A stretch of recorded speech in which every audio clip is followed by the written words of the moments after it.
I still remember the exact moment my entire career collapsed in front of a room full of investors. My boss was standing on a stage in San Francisco, smiling like he had built something worth $2.3 million, while the entire room applauded him like he was some kind of genius. And I was sitting in the back row, completely silent because everything he was presenting was mine. Every line of code, every system design, every idea that took me 11 months of sleepless nights to build from scratch belonged to me, but no one in that room knew it. My name is Emily Carter, and 2 years before that moment I thought I had finally made it.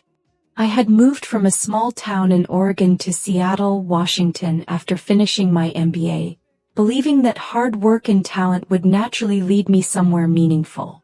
When I got hired at Northbridge Innovations, a fast-growing tech consulting company, I truly believed it was the beginning of something life-changing. The office itself looked like success. Glass walls, expensive interiors, people walking with confidence like they already knew they were important.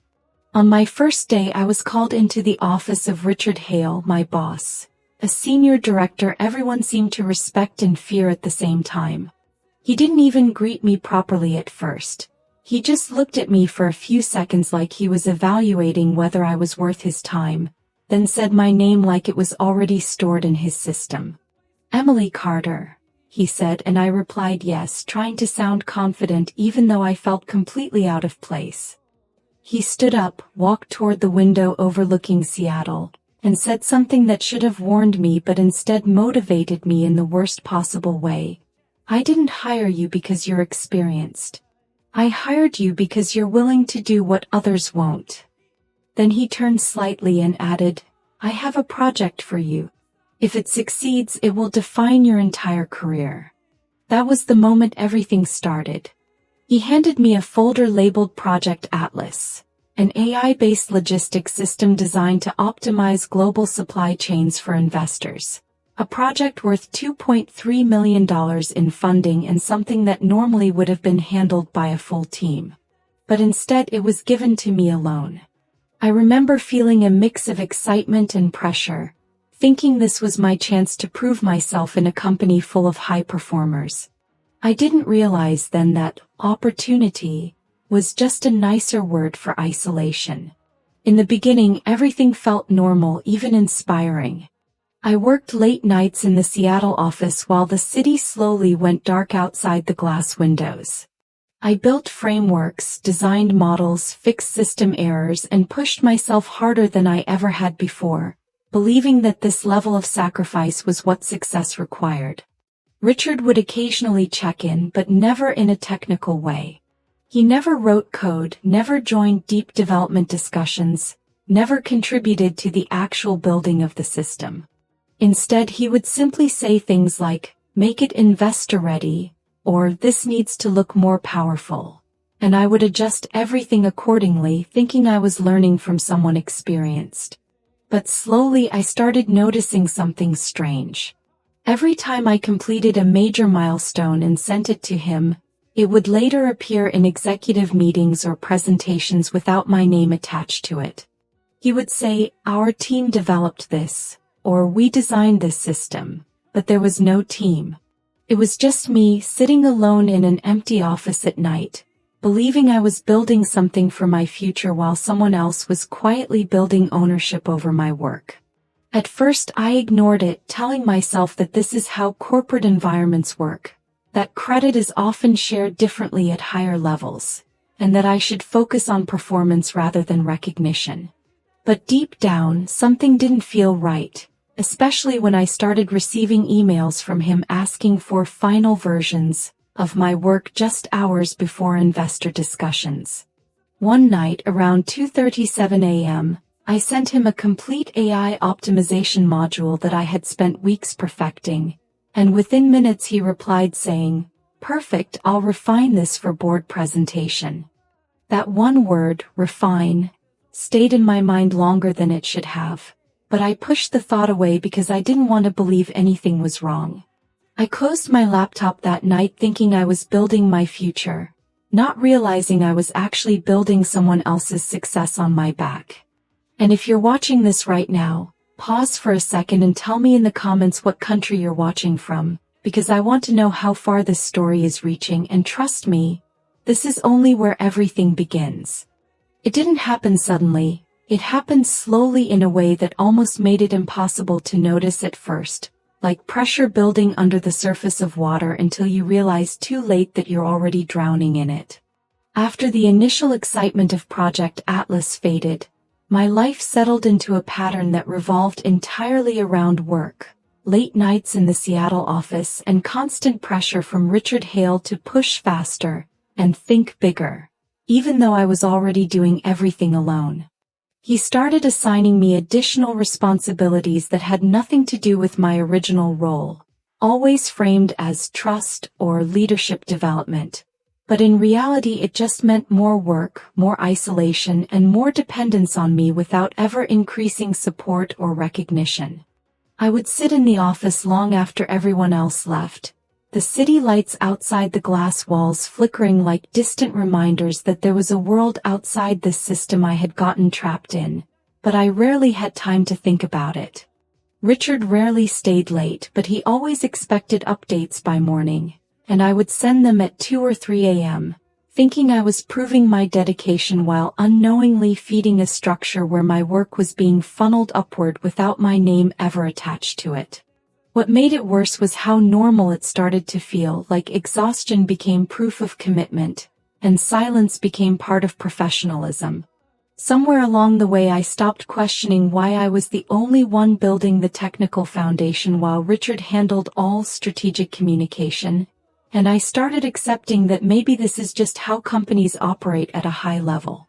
But there were moments, small cracks in the illusion, like when I noticed my work appearing in executive presentations I was never invited to, or when colleagues would congratulate Richard on our breakthrough progress, without ever knowing who actually built it. I remember one specific night when I sent him a fully completed AI optimization module after weeks of non-stop coding, and within minutes he replied with a short message saying, "Perfect, I'll refine this for investor presentation." And that word again, refine, started to feel heavier each time I saw it, like my work was something raw that only he could turn into something valuable, even though I knew deep down I had already built the complete system. Still, I didn't stop because stopping would mean admitting something was wrong, and at that point I was too invested emotionally and professionally to accept that possibility. If you're watching this right now and you've ever felt like your work is being overlooked or quietly taken credit for, tell me in the comments what you do for a living and where you're watching from, because the more I tell this story, the more I realize how common this really is. But what I didn't know then was that the real betrayal wasn't happening in meetings or presentations. It was happening in my emails, my timestamps, and the silent digital trail I was unknowingly leaving behind for someone else to use as ownership proof. And that realization was still ahead of me, buried under long nights, endless coding sessions, and the false belief that hard work alone would eventually speak for itself. It started with something so small that I almost ignored it completely, because in corporate life you don't immediately assume betrayal.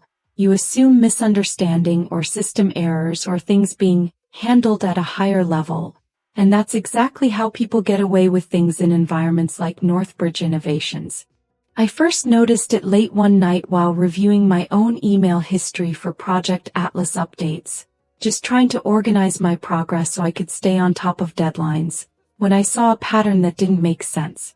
Every major file I sent to Richard Hale was being forwarded within minutes, sometimes even seconds, not to internal teams, but to external investor-related contacts I had never seen or been included in. At first, I told myself it was normal, maybe he was just keeping stakeholders updated, maybe leadership always works like this.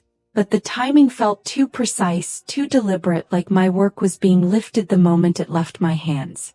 The more I looked, the worse it became. My 2:37 a.m. email containing the AI optimization module, one of the most important components of Project Atlas, had been forwarded at exactly 2:39 a.m., and that 2-minute gap suddenly felt heavier than all the months I had spent building the system. I remember just sitting there staring at my screen in the empty Seattle office, the only sound being the hum of the computer and the distant city outside, trying to convince myself I was overthinking it, because the alternative was too uncomfortable to accept. But the truth is, once you see a pattern like that, you can't unsee it. And if you're watching this right now, tell me in the comments what time it is where you are, because I stayed in that office at 2 a.m. more times than I can count. And I know I'm not the only one who has worked in silence while someone else moved in the spotlight. That night I didn't confront Richard, I didn't even message him, I just started doing something different, something quiet and careful. I began saving everything. Every email thread. Every version history. Every document timestamp. Not because I fully understood what I was preparing for yet, but because instinctively I knew something didn't add up and ignoring it would be a mistake I couldn't undo later. Around the same time I started noticing another pattern too, one that hurt in a different way. In meetings I was never invited to, my work was being presented with confidence, but without my name attached to it. Richard would speak about our innovation and our system breakthrough, but there was no we. Not in reality, not in the late nights, not in the code, not in the pressure. It was just me. Alone. Building everything while slowly being removed from the story of what I was building. And the scariest part was how smoothly it was happening, like erasing someone's contribution doesn't require aggression, just silence and timing. I remember one specific moment when I realized this might be bigger than I thought. When a colleague casually congratulated Richard in passing for leading such a strong AI development cycle, and I just stood there realizing that no one even knew I existed in that equation. That was the first time I felt something shift inside me, not anger yet, not revenge, but clarity starting to form under confusion. And I still didn't act immediately because when you're inside a system like that, the first instinct isn't to fight it. It's to gather proof quietly, to survive first, to understand later. But deep down I already knew this wasn't just about miscommunication anymore. Something was being taken. Something was being rewritten. And I was starting to see the first real signals of betrayal that would eventually change everything. After that night, I stopped being just a developer working on Project Atlas and started becoming something I never thought I would be in a corporate environment. An observer of everything around me, especially Richard Hale's behavior. I didn't confront him because I knew instinctively that confrontation without proof would only make me look unstable in a system that always protects authority over truth. So instead I started studying patterns, timestamps, and internal document flows like my entire career depended on it, because at that point, it did. The more I looked, the clearer it became that this wasn't just miscommunication or executive summarizing. It was systematic extraction of my work without attribution, and I began noticing how every critical file I sent was being redirected to external investor channels I was never part of, often within minutes of submission, like someone was waiting for me to finish just so they could take it immediately after. I still remember the exact moment everything shifted from suspicion to certainty. It was around 2:37 a.m. again, when I sent the final version of a high-level AI optimization module I had been refining for weeks. And within 2 minutes I saw it forwarded from Richard's account to a private investor distribution list labeled Tier A Strategic Review. And that was the moment my hands actually went cold, because there was no way he had time to review, understand, and repackage my work in that window unless he had been waiting for it. That was when I realized something terrifying. Not only was my work being taken, but it was being anticipated, like I was part of a pipeline feeding someone else's success. If you're watching this right now, I want you to pause for a second and think, have you ever had a moment where you felt like your effort was being seen but your name was disappearing from it? If yes, tell me in the comments where you're watching from, because what I'm describing is more common in corporate life than people like to admit. After that discovery, I didn't sleep properly for days, not because I was scared, but because my mind was constantly reconstructing every interaction I had with Richard, every good job, every refine this, every meeting I wasn't invited to, and suddenly all of it made sense in a way that felt uncomfortable and deliberate. I started creating a hidden backup system for everything I worked on, duplicating emails, saving metadata, preserving timestamps, and documenting every instance where my work was presented without my credit. Not because I knew exactly what I would do with it yet, but because I understood one thing very clearly. Truth in corporate environments doesn't survive on memory, it survives on evidence. And the more I collected, the more I realized this wasn't just about credit anymore, it was about ownership, and someone was slowly trying to rewrite mine. There was one night I'll never forget when I stayed in the office until nearly 3 a.m. trying to fix a critical system bug. And when I finally resolved it and sent the update, Richard replied almost instantly with just 3 words, "Perfect, I'll refine." And that was when something inside me shifted from confusion into quiet determination, because I finally understood that I wasn't being guided or mentored. I was being extracted. And from that moment on, I stopped working blindly and started working carefully, because now I wasn't just building Project Atlas anymore, I was also building something else in parallel. Proof. The day of the investor demo in San Francisco started like any other high-pressure corporate event. But for me it felt different, like I was walking into a moment that had already been decided long before I arrived. The venue was massive, filled with investors from across the United States, people from New York venture firms, Silicon Valley tech funds, and international stakeholders, all sitting in rows waiting to see what Northbridge Innovations had built. And at the center of it all was Richard Hale, standing on stage with complete confidence, like he owned not just the project but the entire story behind it. I was seated in the back row not because I was part of the audience, but because I had been deliberately kept away from the main presentation team, told that executive sessions require focus without distractions, which now I understood was just another way of keeping me invisible. As Richard began speaking, he introduced Project Atlas as a revolutionary $2.3 million AI logistics system designed to transform global supply chains. And every word he spoke was built on months of my work, yet my name was not mentioned even once, not even indirectly. I remember feeling a strange calm in that moment, not panic, not anger, but clarity, because I knew something they didn't know yet. I knew exactly where every piece of that system had come from, and more importantly, I had proof of every single step.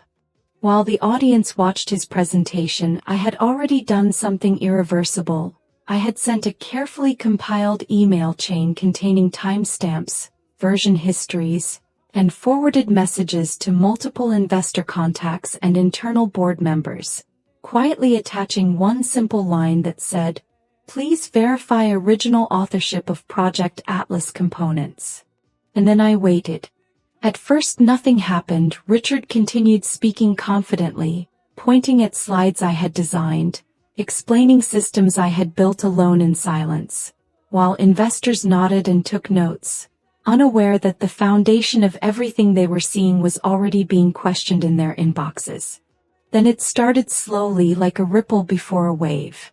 Phones began lighting up in the audience, people checking emails mid-presentation, whispering to each other, confusion spreading through the room in small fragments before becoming impossible to ignore.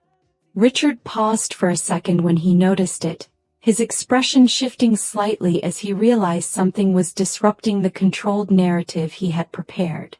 One investor in the front row finally stood up and asked the question that broke the entire illusion. "Can you confirm you personally developed the core AI optimization engine behind this system?" And for the first time since I had known him, Richard didn't have an immediate answer. That silence lasted only a few seconds, but it felt longer than everything that had happened over the past year combined. If you're still watching this story, take a second and like this video, because what happens next is the moment everything fully collapses. The room that was once focused and impressed slowly turned into a space of uncertainty as more investors compared the forwarded emails they had received, cross-checking timestamps and file histories in real time. I could see it happening from the back row, the shift from admiration to suspicion and then to disbelief. And Richard, who had always controlled every room he entered, was now standing on a stage where control was slipping away from him in real time. That was the moment I realized the truth doesn't need to be loud to be powerful. It just needs to arrive at the right time, and mine had finally arrived. The moment the first investor questioned Richard on stage, the entire energy inside that San Francisco convention hall changed in a way I will never forget, because it wasn't loud or dramatic at first. It was silent confusion that slowly turned into visible doubt, like a system crashing one line of code at a time. Richard tried to continue speaking, tried to regain control of the presentation, but the audience was no longer listening the same way because multiple investors were now checking their phones, opening emails, comparing timestamps, and realizing that the version of Project Atlas they were being shown did not match the digital trail they had just received.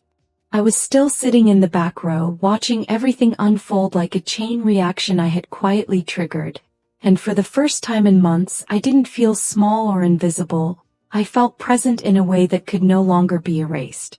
Richard finally paused mid-sentence when another investor stood up and directly said, "We have internal emails showing Emily Carter as the original creator of the core architecture. Can you explain that discrepancy?" And that was the exact moment I saw his confidence break for the first time. He looked at the screen, then at the audience, then briefly toward the back of the room where I was sitting, and I knew in that instant he understood exactly what had happened. It wasn't just exposure, it was verification, and once investors start verifying instead of listening, there is no recovery. Within minutes, the board members who were present in the room stepped in, asking for a pause in the presentation, and the atmosphere shifted from corporate showcase to internal crisis. Security wasn't called loudly, but it was clear that something was being contained, not protected. I slowly stood up from my seat and walked toward the side of the stage, not in anger, not in panic, but in complete awareness that this moment had been building for 11 months of silence, late nights, and erased credit. When I finally reached near the stage, Richard looked at me, and for the first time his voice wasn't controlled. It was low and unstable as he said, "You planned this." And I remember replying calmly, "No, I documented it." That one sentence was enough. Because in that world, documentation is stronger than reputation. One by one, investors began confirming the email trail, the timestamps, the forwarded files, and the original submission history, and the narrative Richard had built around himself started collapsing publicly in real time.